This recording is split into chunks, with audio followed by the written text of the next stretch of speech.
Master minds commerce చదవాలనుకునే 10th inter విద్యార్థుల తొలి ఎంపిక.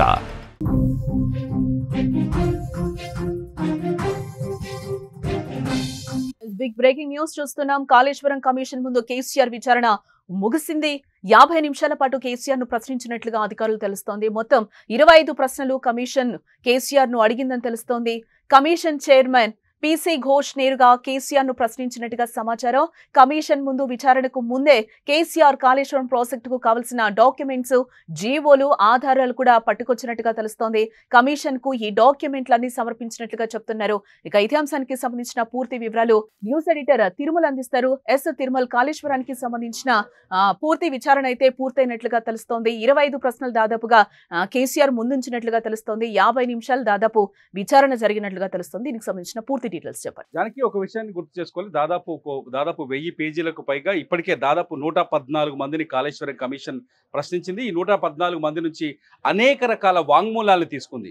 కాళేశ్వరం ప్రాజెక్టు నిర్మాణం ఎలా మొదలైంది, అందులో టెండర్ల ప్రక్రియ ఎలా సాగింది, దానికి నిధుల సేకరణ ఎలా జరిగింది, ఈ ప్రాజెక్టు మేడిగడ్డ ప్రాజెక్టు నిర్మాణం వెనుక ఉన్న ఇంజనీరింగ్ ప్లాన్ ఏంటి, కేంద్రం ఇచ్చిన అనుమతులు ఏంటి, కేంద్ర జలవనరుల సంఘం ఇచ్చిన అనుమతులు ఏంటి, అట్లాగే వీరు ఇక్కడ తీసుకున్న అంటే మంత్రివర్గ ఉపసంఘం తీసుకున్న నిర్ణయాలేంటి, ఇలా అనేక రకాల ప్రశ్నలు ఉన్నాయి. ఈ ప్రశ్నలన్నింటికి ఇప్పటికే కమిషన్ దగ్గర సమాధానం ఉన్నట్టుగా తెలుస్తుంది. చాలా మంది 114 మంది నుంచి వాంగ్మూలాలు సేకరించడం అంటే చిన్న విషయం కాదు.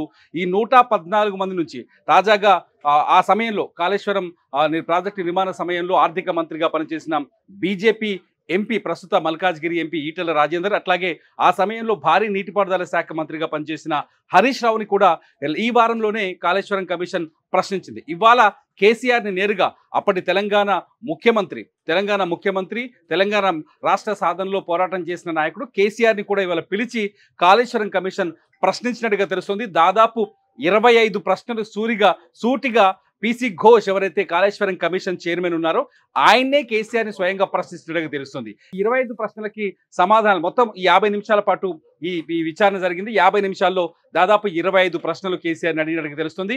ఈ 25 ప్రశ్నలకి సమాధానాలు చెప్పినట్టుగా తెలుస్తుంది. ప్రస్తుతానికైతే కేసీఆర్ బీఆర్కే భవన్ నుంచి బయలుదేరి వెళ్ళారు. ఆయన హైదరాబాద్లో ఉంటారా, ఫామ్ హౌస్కి వెళ్తారని కొంత స్పష్టత రావాల్సి ఉంది. ఆయన ఉదయం ఫామ్ హౌస్ నుంచే స్టార్ట్ అయ్యారు. ఎర్రవల్లిలో ఉన్న ఫామ్ హౌస్ నుంచి నేరుగా బీఆర్కే భవన్కి వచ్చారు. కేసీఆర్తో పాటు భారీగా బీఆర్ఎస్ కార్యకర్తలు వచ్చారు. రోడ్ల వెంట బీఆర్ఎస్ కార్యకర్తలు ఆయన కార్ల పైన పువ్వులు దలుతూ వచ్చారు. ఇక్కడికి వచ్చిన తర్వాత బీఆర్కే భవన్ దగ్గర భారీ ఎత్తున బీఆర్ఎస్ కార్యకర్తలు గుమిగూడారు. దాదాపు 2000 మంది పోలీసుల్ని అక్కడ డిప్లాయ్ చేసింది ప్రభుత్వం. ఎటువంటి చర్య ఏదైనా జరగవచ్చనే ఒక భద్రతా కారణాల రీత్యా. ఇదంతా పక్కన పెడితే ముఖ్యంగా కాళేశ్వరం ప్రాజెక్ట్ ఏదైతే ప్రాణహిత చేవెళ్ల ప్రాజెక్ట్ని కాళేశ్వరం రీఇంజనీరింగ్ చేసి కాళేశ్వరంగా మార్చడం వెనుక ఉన్న ఉద్దేశాలేంటి, దీనికి ఇంజనీర్ల అనుమతి ఉందా, లేకపోతే కేంద్ర జలవనరుల సంఘం అనుమతులు ఉన్నాయా, మేడిగడ్డ ప్రాజెక్టు నిర్మాణం ఎప్పుడు మొదలైంది, మంత్రివర్గ ఉపసంఘం ఏర్పడ్డ తర్వాత మొదలైందా, మంత్రివర్గ ఉపసంఘానికి ముందే మొదలైందా, డిపిఆర్లో సూచించిన విధంగా ఇంజనీరింగ్ లేకపోతే కేంద్రం సూచించిన డిపిఆర్ల అనుగుణంగా ఈ నిర్మాణాలు కాళేశ్వరం పైన ఈ నిర్మాణాలు జరిగాయా, లేదంటే కేసీఆర్ సొంత నిర్ణయాలు జరిగాయి అనేది ముఖ్యంగా ఇక్కడ పీసీ ఘోష్ కేసీఆర్ నేరుగా ప్రశ్నించినట్టుగా తెలుస్తుంది. కొన్ని కీలకమైన ప్రశ్నలు మనకు అందుబాటులో ఉన్నాయి. కేసీఆర్ ప్రశ్నించినట్టుగా ఒకటి, కాళేశ్వరం ప్రాజెక్టు ప్లానింగ్ ఎవరిది? కాళేశ్వరం నిజానికి ప్రాణహిత చేవెళ్ల వల్ల తెలంగాణకి ఈ ప్రాంతానికి ఎక్కువ నీళ్లు వస్తాయని గతంలో ఒక చర్చ ఉంది. దాదాపు 250 టీఎంసీల నీటిని ప్రాణహిత చేవెళ్ల ద్వారా తెలంగాణ ప్రాంతానికి మళ్లించాలన్నది ప్లాన్ అనేది కొందరు ఇంజనీర్లతో మనం మాట్లాడినట్టు చెప్తున్నారు. అయితే తుమ్మిడిహట్టి దగ్గర ఈ ప్రాజెక్టు మేడిగడ్డ దగ్గర కట్టిన రిజర్వాయర్ ఏదైతే ఉందో, బ్యారేజీ ఉందో, దాన్ని తుమ్మిడిహట్టి దగ్గర కట్టాల్సి ఉండే, కానీ దాని కిందికి తీసుకెళ్లి మేడిగడ్డ దగ్గర కట్టారు. అది ఇసుకలో నిర్మాణాలు చేశారు. ఆ ఇసుకలో నిర్మాణం చేయడం వల్ల అంటే సరైన ప్రాంతం కాదు అక్కడ ప్రాజెక్టు కట్టడానికి.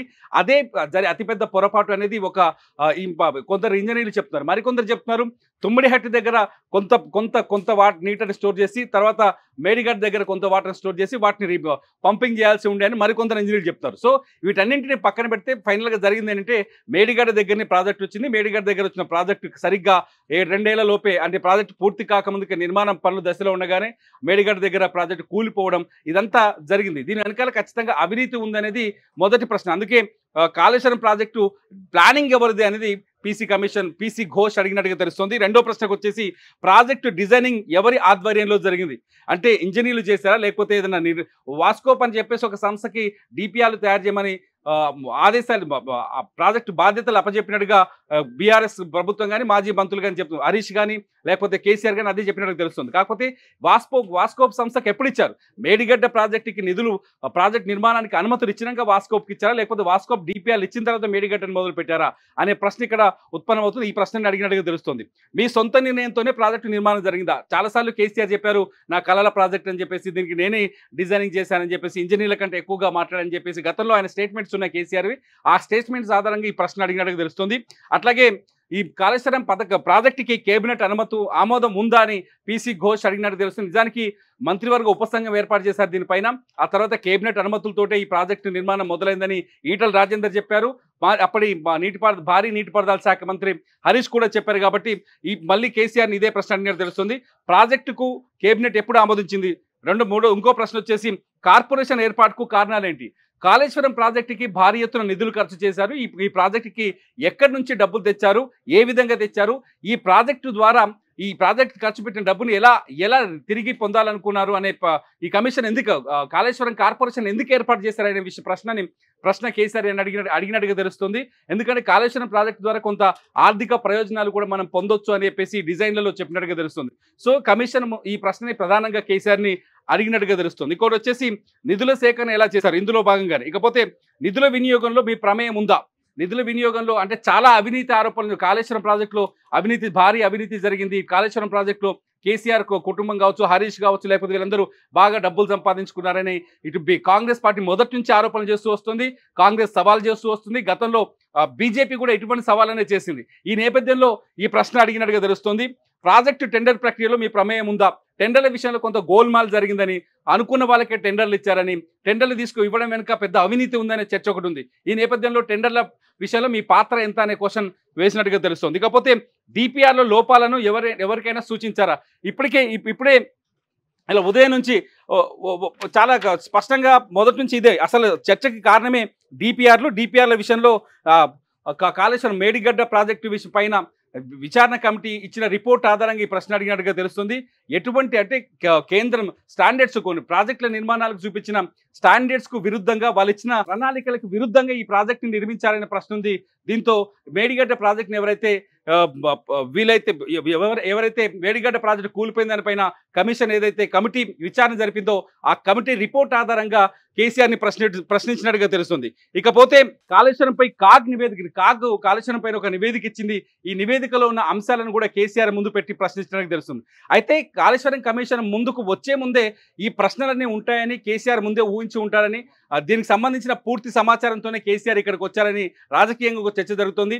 ఈ 2-3 రోజులుగా అంటే హరీష్ రావు కాళేశ్వరం కమిషన్ ముందు హరీష్ రావు హాజరైన తర్వాత హరీష్ రావు కేసీఆర్తో భేటీ అవ్వడం, 2-3 గంటలు కొన్ని గంటల పాటు కేసీఆర్తో చర్చించడం, ఆ తర్వాత కొందరు ఇంజనీర్లు న్యాయ సలహాదారులను తీసుకొని కేసీఆర్ చర్చించడం, ఇవన్నీ ఈ పరిణామాలన్నింటి తర్వాత కేసీఆర్ కమిషన్ ముందుకు వచ్చినట్టు తెలుస్తుంది. వచ్చేటప్పుడు కాళేశ్వరానికి సంబంధించిన పూర్తి డాక్యుమెంట్స్ వివరాలు కూడా తీసుకొచ్చినట్టు తెలుస్తుంది. మొత్తానికైతే 50 నిమిషాల్లో కమిషన్ కావాల్సిన సమాధానం కేసీఆర్ చెప్పారనే చర్చ ఒకటి ఉంది. చూడాలి కమిషన్ ఈ నివేదిక తర్వాత ఎటువంటి రిపోర్ట్ ఇవ్వబోతుందో. మొత్తంగా మనం చూడొచ్చు కాళేశ్వరం కమిషన్ ముందు కేసీఆర్ విచారణ అయితే ముగుస్తుంది. 50 నిమిషాల పాటు కేసీఆర్ ను ప్రశ్నించినట్టుగా తెలుస్తోంది. ఇంతకు ముందు కూడా మనం చూస్తే మొన్న ఈటల, నిన్న హరీష్ రావు, ఈ రోజు కేసీఆర్ కూడా విచారణకు హాజరైన పరిస్థితి కనిపిస్తుంది. ఈ విచారణలో కేసీఆర్ ని 25 ప్రశ్నలు అడిగినట్లుగా తెలుస్తోంది. దాదాపుగా 50 నిమిషాల పాటు ఆయన విచారణ అయితే కొనసాగింది. రిపీట్ గా మళ్ళీ విచారణ ఏ విధంగా కొనసాగుతుంది దీనికి సంబంధించి ముందు ఈటల, హరీష్ కూడా హాజరయ్యారు కాబట్టి మళ్ళీ రీవిచారణ ఏమన్నా కొనసాగిస్తారా లేకపోతే దీనికి సంబంధించి ఏమైనా కమిషన్ నివేదిక ఇస్తుందా అనేది కూడా తేలాల్సిన అంశం. ఈ 25 క్వశ్చన్స్ కి కూడా కేసీఆర్ ఏం చెప్పారు అనేది కూడా తెలియాల్సిన విషయంగా మనకు తెలుస్తోంది.